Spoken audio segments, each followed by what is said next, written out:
might even have an exercise stream later today.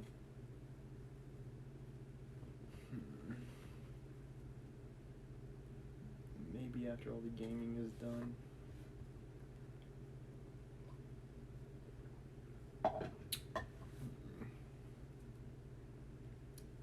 Yeah, we'll play it by ear. Twitch chat, Twitch fam. My friends are playing lacrosse, but I'm still recovering from mosquito bites, so I think I'm gonna pass. Like, if another mosquito bites me, I think I'm gonna go nuts. I've got insect repellent spray, and I could spray around, but yeah, these things, they're after me all. Like, I don't want to invite the possibility of getting bit again, so I'm just gonna refrain, I think. But anyways,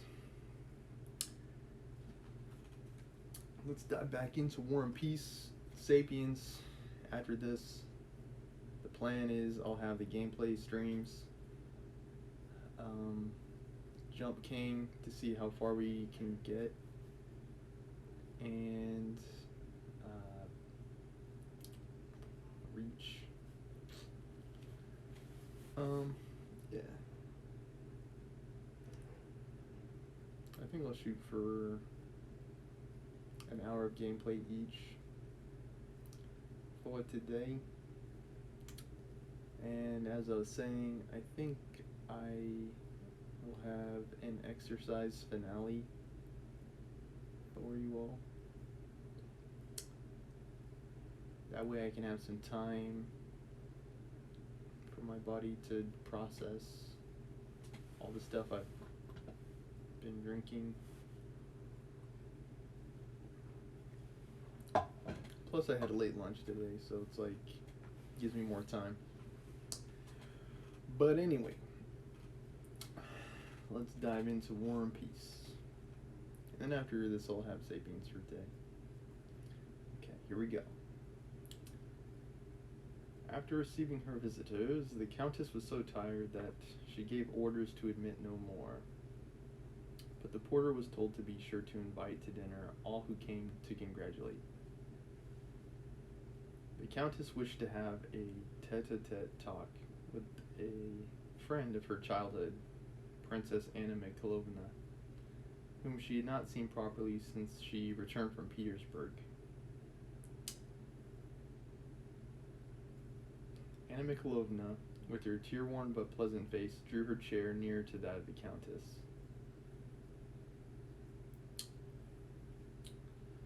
With you I will be quite frank, said Anna Mikhailovna. There are not many left of us old friends. That's why I so value your friendship. Anna Mikhailovna looked at Vera and paused.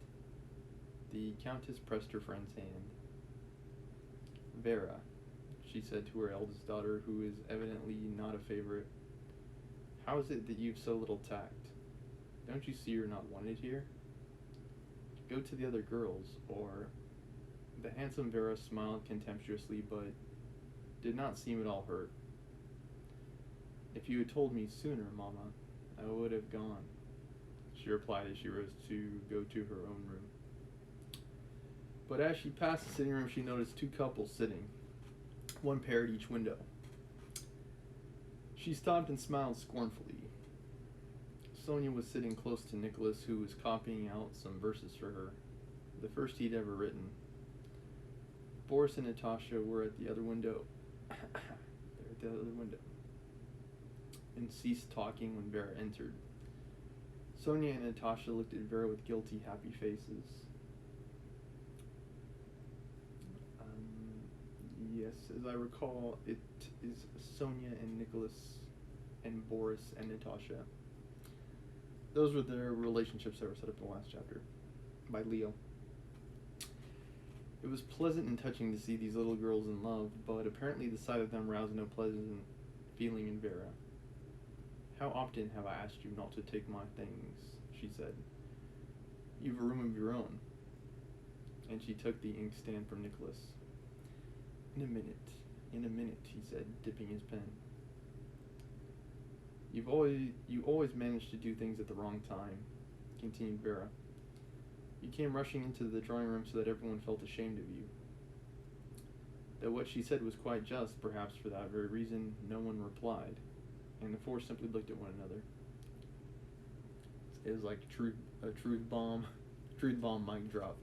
Everyone's like, yep, can't argue. Where am I? Though what she said was quite just.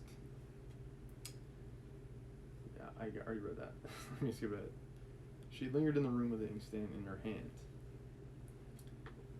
And at your age, what secrets can there be between Natasha and Boris, or between you two? It's all nonsense. Now, Vera, what does it matter to you? Said Natasha in defense, speaking very gently. She seemed that day to be more than ever kind and affectionate to everyone. Very silly, said Vera. I'm ashamed of you. Secrets indeed. All have secrets of their own, answered Natasha, getting warmer. We don't interfere with you and Berg. I should think not, said Vera, because there can never be anything wrong in my behavior. But I'll just tell Mama how you are behaving with Boris. She's like blackmailing her now. Natalia Ilichini, these Russian names. Natalia Ilyinichna behaves very well to me, remarked Boris. I have nothing to complain of. Don't, Boris. You are such a diplomat. That is really tiresome, said Natasha in a mortified voice that trembled slightly. She used the word diplomat, which was just then much in vogue among the children, in the special sense that they attached to it. Why does she bother me? And she added, turning to Vera, you'll never understand it because you've never loved anyone. Yes, Vera's character. I quite relate. You have no heart. You're Madame de Genlis, and nothing more. This nickname bestowed on Vera by Nicholas was considered very stinging. And your greatest pleasure is to be unpleasant to people. In contrast, I am quite kind. She is. I'm not sure if I can find a good comparison. Like the Grinch, maybe. Go and flirt with Berg as much as you please, she finished quickly. I shall at any rate not run after a young man before visitors. Well, now you've done what you wanted, put in Nicholas, said unpleasant things to everyone and upset them. Let's go to the nursery. All four, like a flock of scared birds, got up and left the room. The unpleasant things were said to me, remarked Vera. I said none to anyone. Madame de Genlis, shouted laughing voices through the door. The handsome Vera, who produced such an irritating and unpleasant effect on everyone, smiled, and, evidently unmoved by what had been said to her, went to the looking-glass and arranged her hair and scarf. Looking at her own handsome face, she seemed to become still colder and calmer. It's like, yes, this is someone I recognize. In the drawing room, the conversation was still going on. It's when you look in the mirror and you see someone you don't recognize that you need to be concerned. Tell me, who's that funky dude staring back at me? That hasn't happened to me yet. I've always at least recognized the man in the mirror. Oh, my dear, said the Countess, my life is not all roses either. Don't I know that at the rate that we're living, our means won't last long? Like our savings are going to run out at some point. It's all the club and his easygoing nature. Even in the country, do we get any rest? Theatricals, hunting, and heaven knows what besides. But let's talk about me. Tell me how you manage everything. It's like the Countess is trying to get out of the spotlight. I often wonder at you, Annette, how at your age you can rush off alone in a carriage to Moscow, to Petersburg, to those ministers and great people, and know how to deal with them all. It's quite astonishing. How did you get things settled? I couldn't possibly do it. Ah, my love, answered Anna Mikhailovna. God grant you never know what it is to be left a widow without means, or that a son you love to distraction. One learns many things then, she added with a certain pride. That lawsuit taught me much. When I went to see one of those big people, I read a note. Princess so-and-so desires an interview with so-and-so. And then I take a cab and go myself 2, 3, or 4 times till I get what I want. Yeah, sometimes persistence is key. And other times it's not.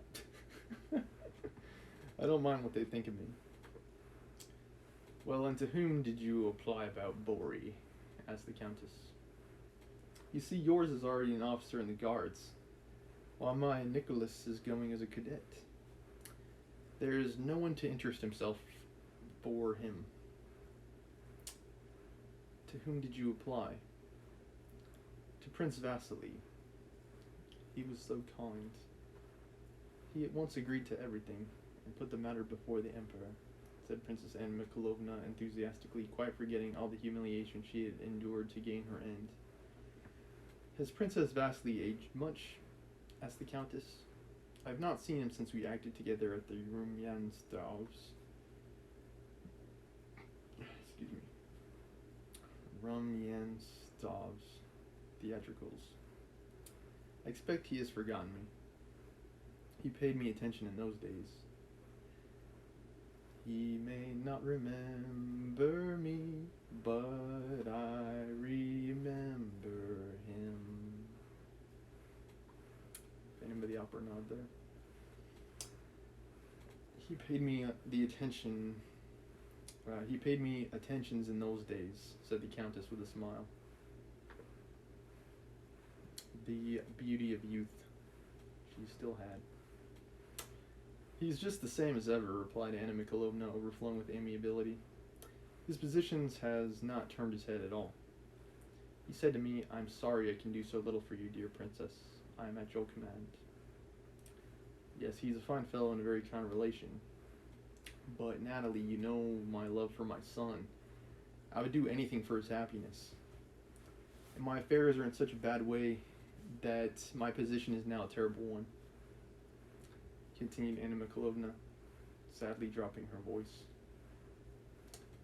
It's like, these times are quite trying. My wretched lawsuit takes all I have. It makes no progress. Would you believe it? I have literally not a penny, and I don't know how to equip Boris. She took out her handkerchief and began to cry. I need 500 rubles, and have only 25 ruble note. I can try my version again. I am in such a state. My only hope now is in the Count Cyril Vladimirovich Bezukov. If he will not assist his godson, you know he is Boris' godfather, and allow him something for his maintenance, all my trouble will have been thrown away. I shall not be able to equip him. The Countess's eyes filled with tears, and she pondered in silence. I often think, though, perhaps it's a sin, said the princess, that here lives Count Cyril Vladimirovich Bezukov, so rich, all alone. That tremendous fortune. It's like he's isolated with all his wealth and money. It's a shame he has no one to spend it on. That tremendous fortune. And what is his life worth? It's a burden to him. And Boris' life is only just beginning. Surely he will leave something to Boris, said the Countess. We can hope. Heaven only knows, my dear. These rich grandees are so selfish. Still, I'll take Boris and go to see him at once, and I shall speak to him straight out. Let people think that they will of me. It's really all the same to me when my son's fate is at stake. The princess rose. It's now 2 o'clock, and you dine at 4. There will be just time. There will just be time. And like a practical Petersburg lady who knows how to make the most of time, Anna Mikhailovna sent someone to call her son, and went into the anteroom with him. "Goodbye, my dear," said she to the countess, who saw her to the door, and added in a whisper so that her son should not hear, "Wish me good luck." "Are you going to Count Cyril Vladimirovich, my dear?" said the count, coming out from the dining hall into the anteroom, and he added, "If he's better, ask Pierre to dine with us. When last we checked, he was dancing with a bear. I believe after he drank an entire bottle of rum. Who knows where he is now? He's been to the house, and danced with the children. Be sure to invite him, my dear. You'll see how Taras distinguishes himself today. He says Count Orlov never gave such a dinner as ours will be." Alrighty, so they've got something planned. Chapter 15's pretty long. I think I'm going to have to break this up. Yeah, chapter 15's pretty long.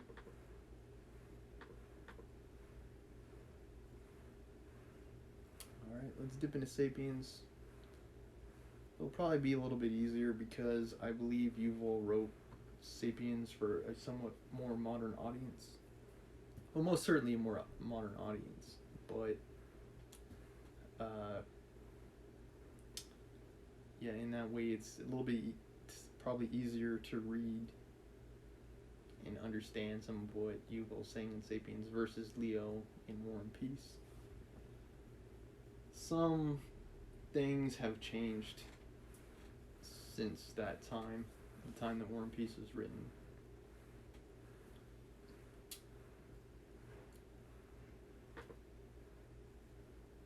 The entire world has changed.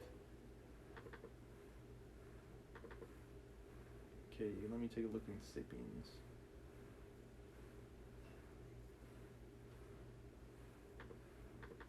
Alright, where do we leave off? Ocean of energy. That's right. Okay, last time we were talking about the effect of electricity on everyday life, how it powers things like TVs and light bulbs, computers, phones. At heart, the Industrial Revolution has been a revolution in energy conversion. We also talked about how natural resources, water and sun, are converted into energy. It is demonstrated again and again that there is no limit to the amount of energy at our disposal, or more precisely, that the only limit is set by our ignorance. Every few decades we discover a new energy source, so that the sum total of energy at our disposal just keeps growing.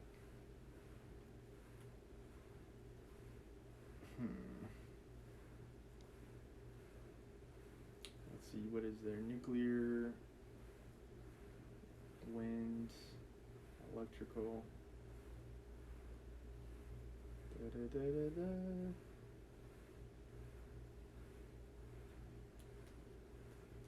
want to say geothermal's another one, but why are so many people afraid that we're running out of energy? Why do they warn of disaster if we exhaust all available fossil fuels?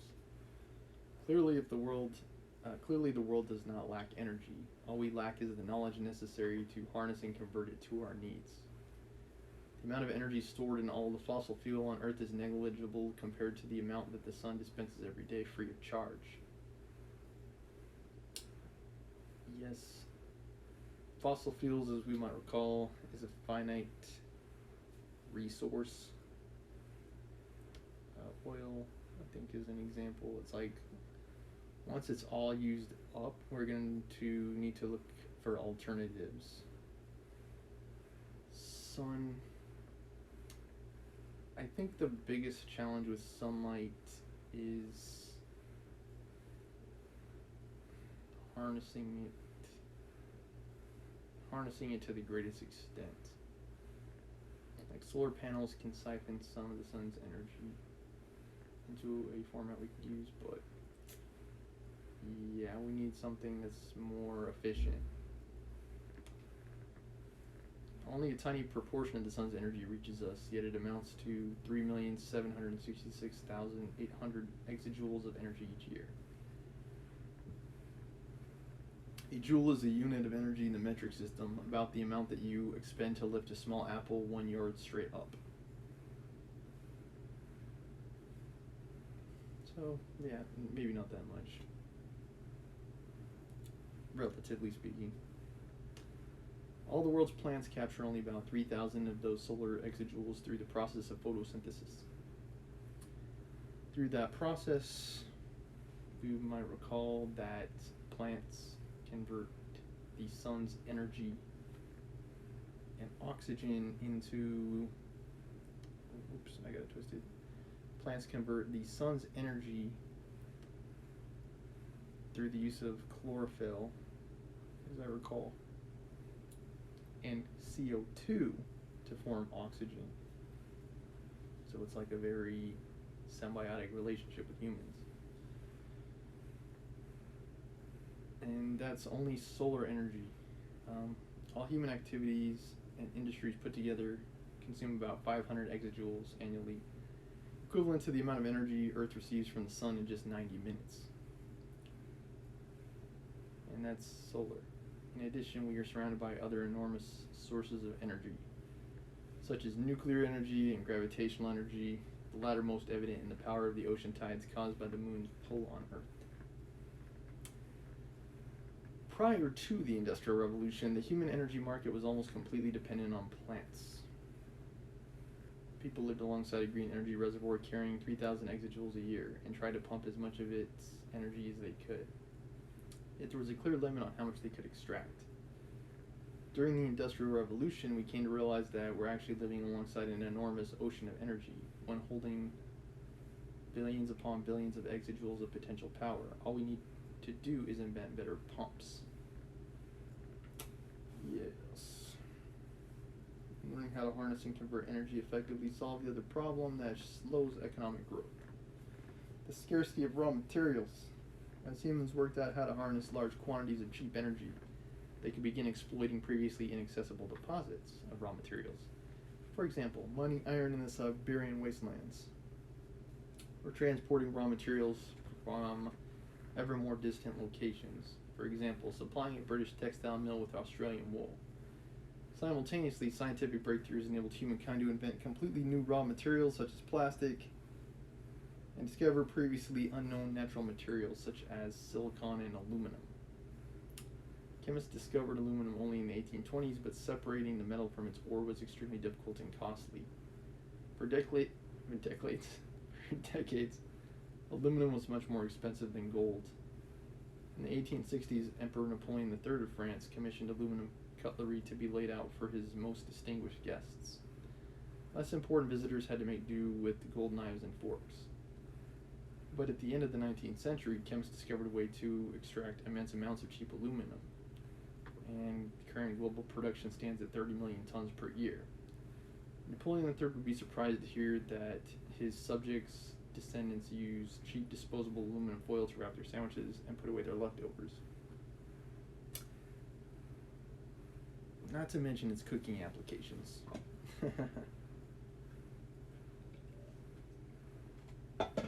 But yeah, aluminum foil. Yeah. I guess you could always make aluminum swords and stuff like that. There's a lot of cool stuff you can do with aluminum foil, come to think of it. 2,000 years ago, when people in the Mediterranean basin suffered from dry skin, they smeared olive oil on their hands. Today they opened a tube of hand cream. Below is a list of ingredients of a simple modern hand cream that I bought at a local store. Deionized water, stearic acid, glycerin, caprylic. Half these ingredient names I cannot pronounce. Hydroxycitrolinol. I think you all get the picture.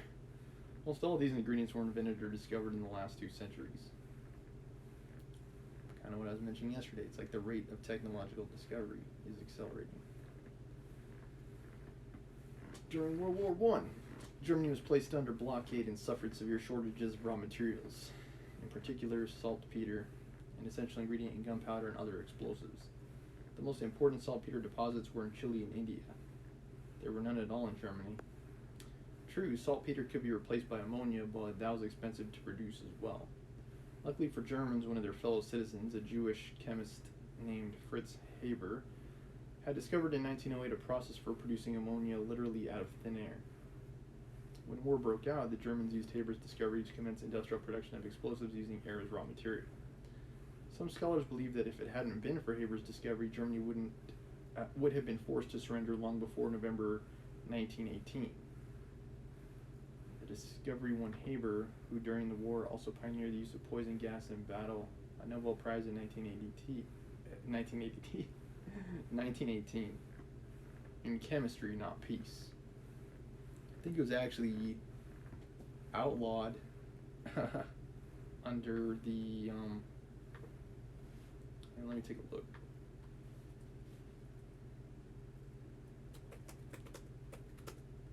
Geneva Convention, I want to say.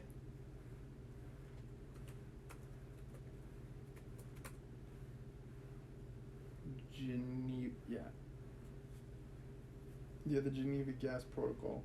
So it was, technically, poison gas was banned. Even in wartime, like dang.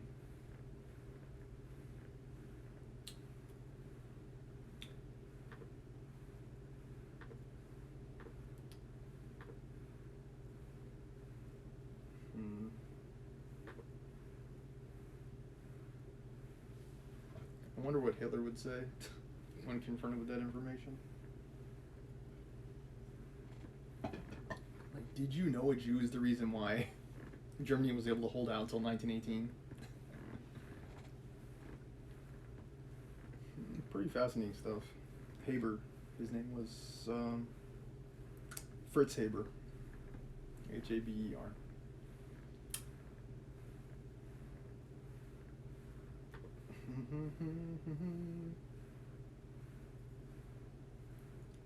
Yeah, there probably were a decent amount of World War I soldiers who would have liked to see him dead.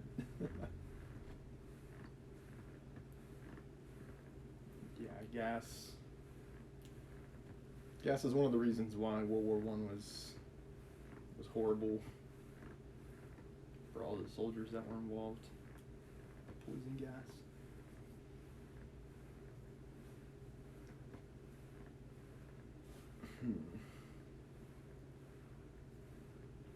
But I think what Yuval's really drawing attention to here is the fact that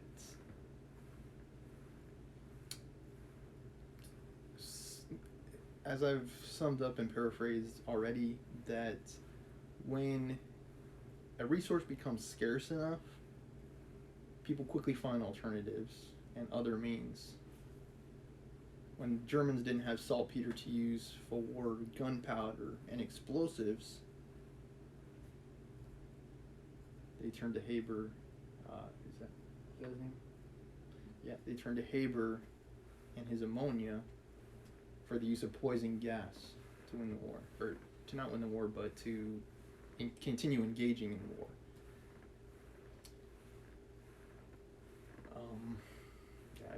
Germany did not win World War I. As a result, the Treaty of Versailles was formed. The Germans were basically given most of the price of reparations. They were upset as a result. As a result of that, Hitler rises to power, as do the Nazis, and the rest is history. Okay, the next chapter in Sapiens, Life on the Conveyor Belts. But, yeah, I'll save it for another time. I will be right back, you all, for the gameplay stream for today. As always, thank you for watching.